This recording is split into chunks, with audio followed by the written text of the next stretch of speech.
Hello,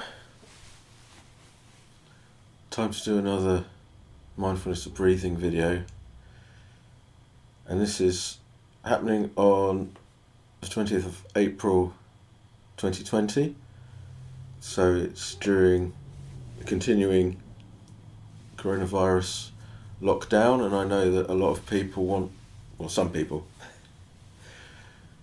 want to learn mindfulness of breathing as a way of creating a space, perhaps in a cramped environment.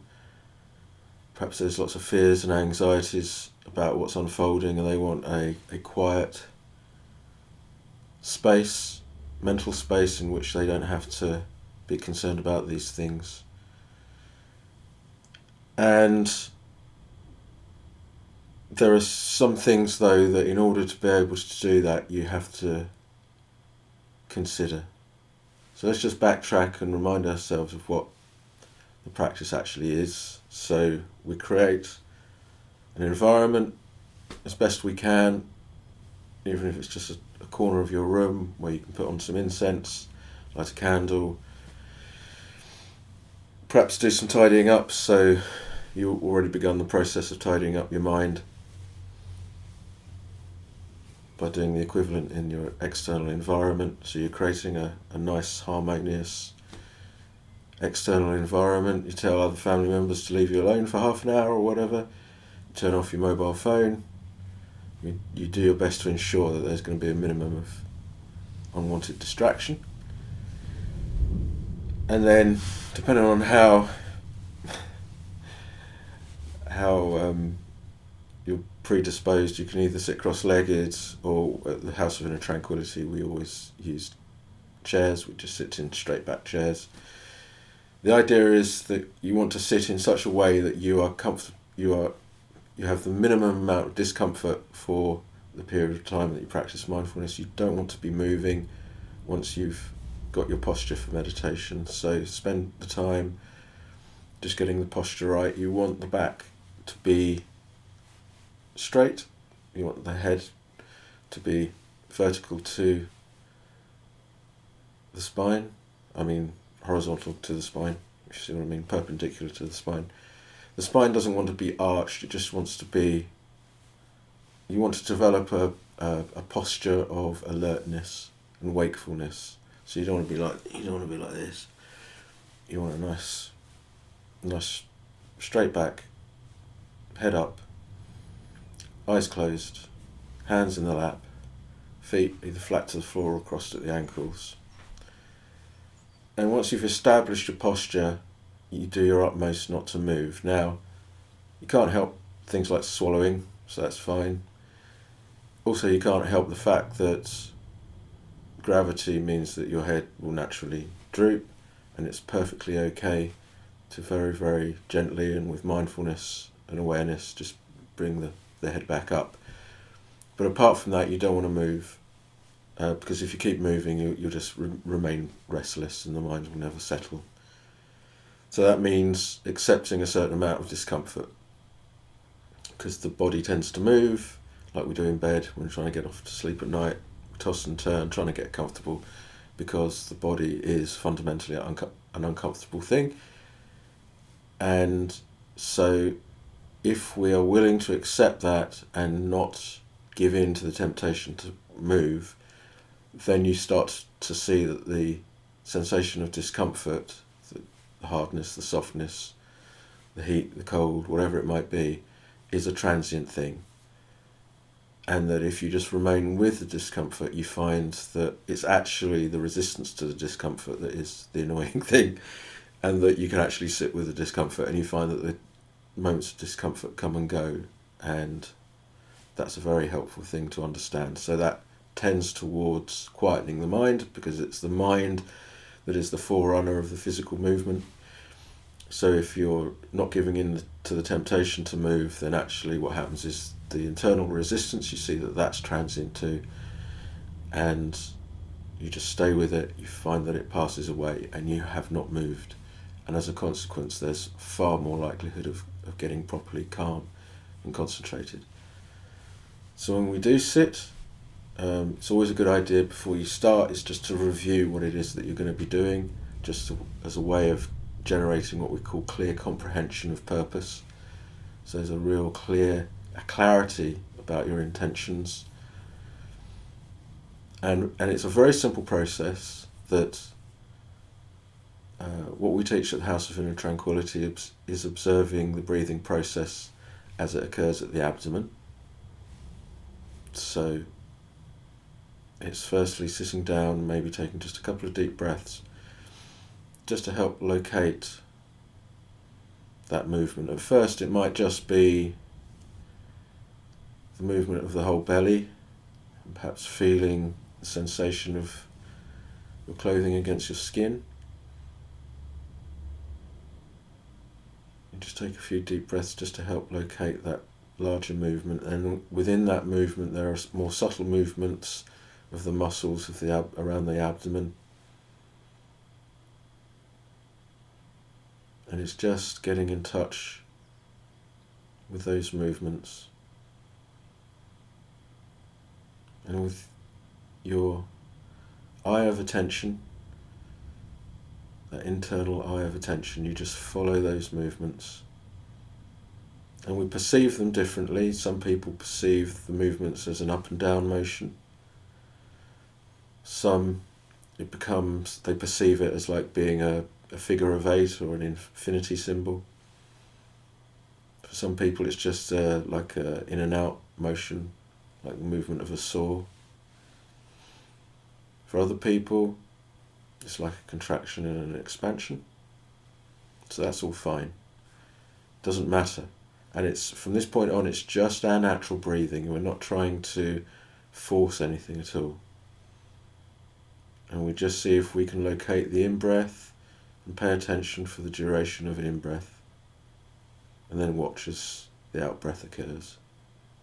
So we just gather our intention to watch an in-breath. And there's enough awareness to observe that the out-breath occurs. And in our heart of hearts, what we want is for that just to be what happens for half an hour. But unless you're an absolute adept at mindfulness of breathing, for the rest of us, it's the case that there are going to be various other things that occur. And I think, given the situation we're all in, with the lockdown and all the issues that arise with that, I've heard it said that some people don't want to have to acknowledge in the meditation anything to do with the coronavirus, anything to do with the lockdown. They want to be free of all that. They want to have a space where none of that invades. And unfortunately, it doesn't work like that. It's like me asking you not to think of a blue elephant. To not think of a blue elephant, you firstly have to think about blue elephant. And it's the same with the coronavirus, lockdown, anxieties. If we say, I don't want to experience anxiety when I meditate,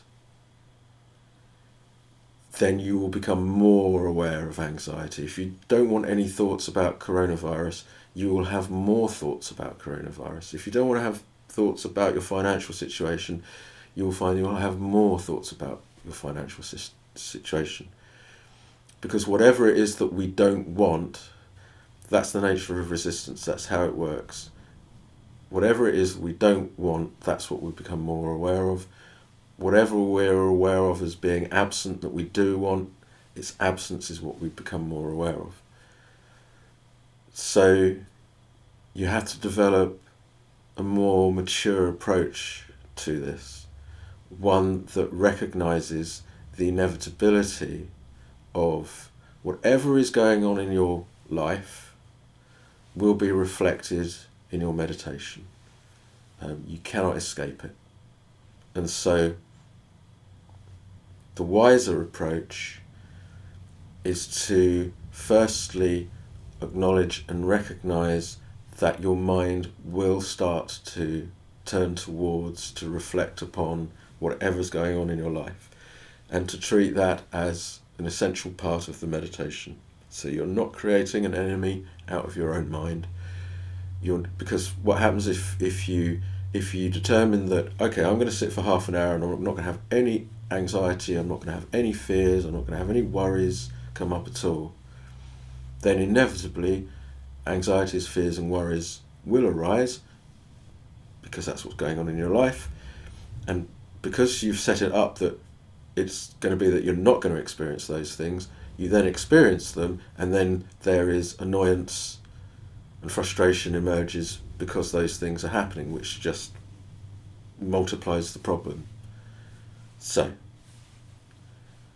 we sit with the intention to observe the breathing process in the way that I've described, and we take a delight in just simplifying our life completely to the observation of this breath. But we have to include the inevitability of the mind moving towards other objects, to start thinking about things that are going on in our lives, and to include that as a vital part of how we meditate. And so the idea is, instead of resisting these thoughts, we welcome them, we acknowledge them, and we note them. So there comes a point where we've been observing the breathing process, watching each in-breath, observing the out-breath, and then we find ourselves thinking about, our financial situation. And so there's a painful feeling with that. At that point, what we do is we acknowledge the type of thinking it is, so it may be anxiety or planning, and we note the discomfort that arises with it, and we don't fight. We accept. This is what's unfolding in reality at this moment.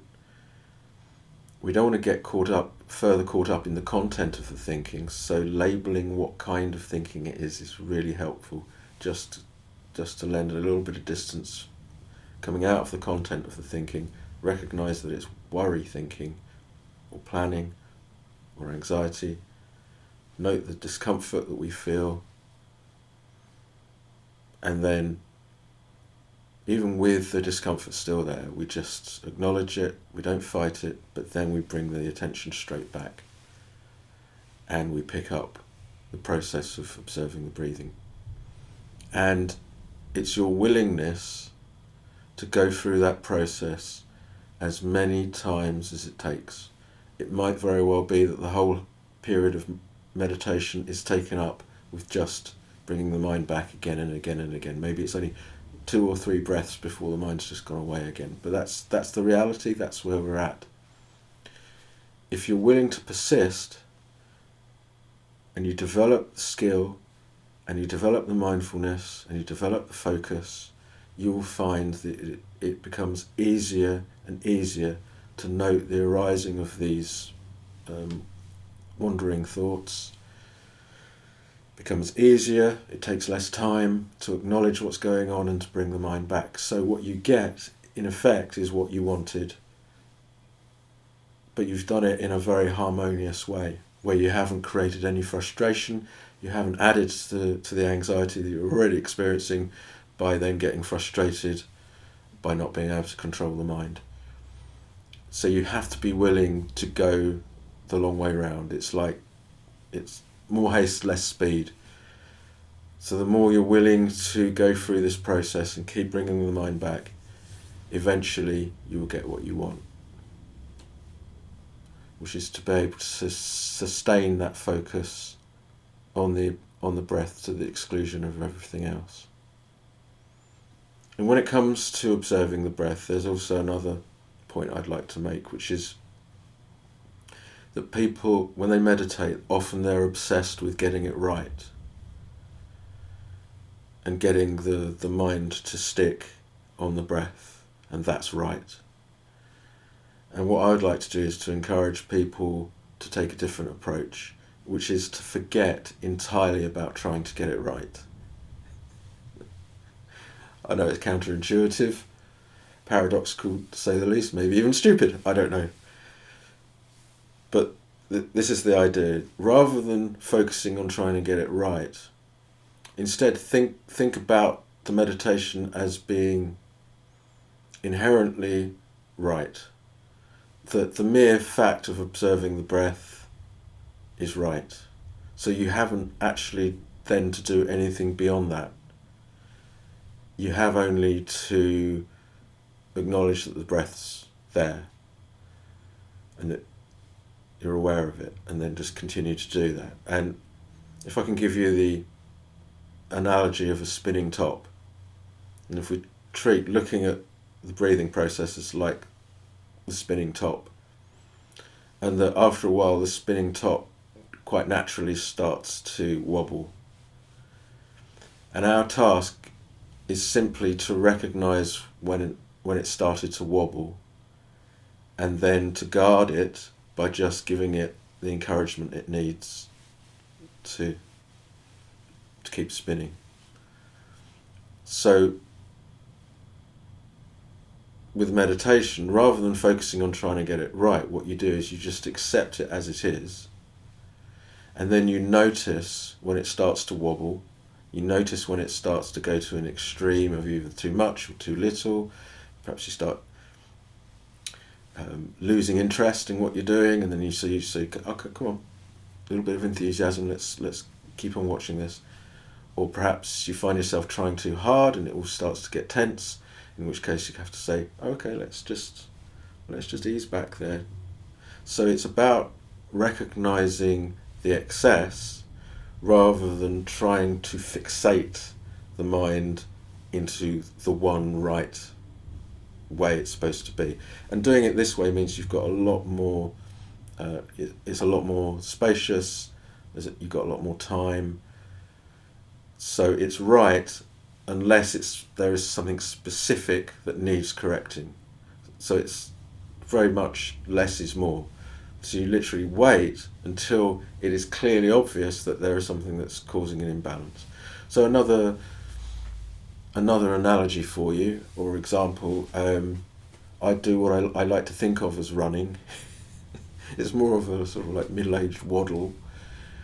However, I've learned through bitter experience that the best way for me to run is if I adjust what I'm doing to suit the state of my breathing and the degree of tension or fatigue I'm experiencing in the body. So what I do is I just start running, and if I find my breath is becoming very short, I slow down. Or if I find that my legs are becoming very, very tense, then I slow down. And in the course of the run, I find that my breath levels out, or that whatever tension there was in the legs falls away. Then I find that I quite naturally start to speed up. And so at any time I could be in a process of speeding up, or I could be in a process of slowing down. And I don't mind how slow I end up running. And sometimes that's very, very slow, but I don't care. Because what happens is I still get round, I do my circuit so much more quickly than if I just try to maintain a pace and then get completely fatigued and exhausted. So it's all about making subtle adjustments as you're going along. It's like meditation isn't about being balanced. It's about managing the degree of imbalance. So it's always in a state of dynamic imbalance, if you like it, and you're just learning over time how to adjust your approach. So it's not like one rule for every situation. You have to learn when the mind needs encouraging, when it needs energy, when it needs just equanimity. So there's a point, like when I'm running, for instance, when everything feels fine. It doesn't need more of this or less of that. So it's just observing. I think the Buddha uses the analogy of a charioteer, and the horses of the chariot are running evenly along the road, and all the charioteer is doing is just going with it and just being there, being aware, ready, just in case something goes, one of the horses veers too far to the left or too far to the right. And so that's that kind of guardianship is what we need with meditation. So it's not a question of getting it right. It is naturally right, because all you're doing is watching the breath. So it's not something that you have to go, oh, come on, you've got to get this right, you've got to get this right. Rather, it's relaxing and allowing it to go wrong, if I can put it like that, and then just making an appropriate adjustment. And then you find that a natural, pleasurable fascination, what we call pleasurable interest, arises. Because that's actually it's skillful to be able to make these little adjustments. And it's like you're relaxed. You're not sort of like, oh, I've got to get this right. You're beautifully relaxed. You're observing the breathing process. And then comes a point where you notice that you're getting a bit hunched. You notice that, I don't know, that your jaw or your hands are really tight. You go, okay, I'm trying too hard. And you just come off the gas and you just relax and just be content for a little while and allow things more space to come and go as they want to go. Another occasion you find that the mind is just slipping away very casually away from the breath into daydreams and stuff like that. And you say, no, come on, we wanted to do this. I don't know how many of us there are. I wanted to do this. Let's focus a little bit more carefully on the breath here.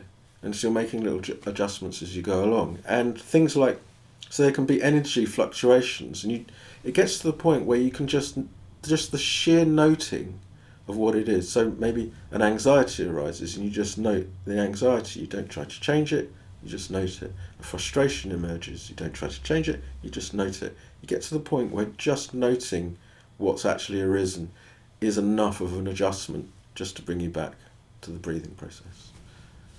So to sum up then, you don't want to place too much of a burden of expectation on meditation. In fact, be free of all expectations. There are going to be, whatever is going on in your life will be reflected when you meditate. So take the time, allow the space to acknowledge what those things are, each time bringing the attention back to the breathing process. And that as you become more skilled at doing that, and as your mindfulness and your concentration develop, then it's just a matter of guardianship. You're already there. It's fine as it is. You just wait for a noticeable level of imbalance to occur, and then you just correct that. And you'll find that there's so much more space, meditation is so much more relaxed, and you don't become fatigued. It actually means that you start to get pleasurable interest arising and fascination arising, and that brings with it happiness. And then you've got this situation where the meditation can go on and on and on. And what you find is that the anxiety that you felt, if it arises, you're able to note it and not take it terribly seriously. And therefore you start to really enjoy that mental space, which is what you wanted from the very beginning. So that's what we want. We want to be able to enjoy that mental space. So that it's really important not to burden yourself with expectations. Yeah. Okay, I think that'll do for this video. Till next time.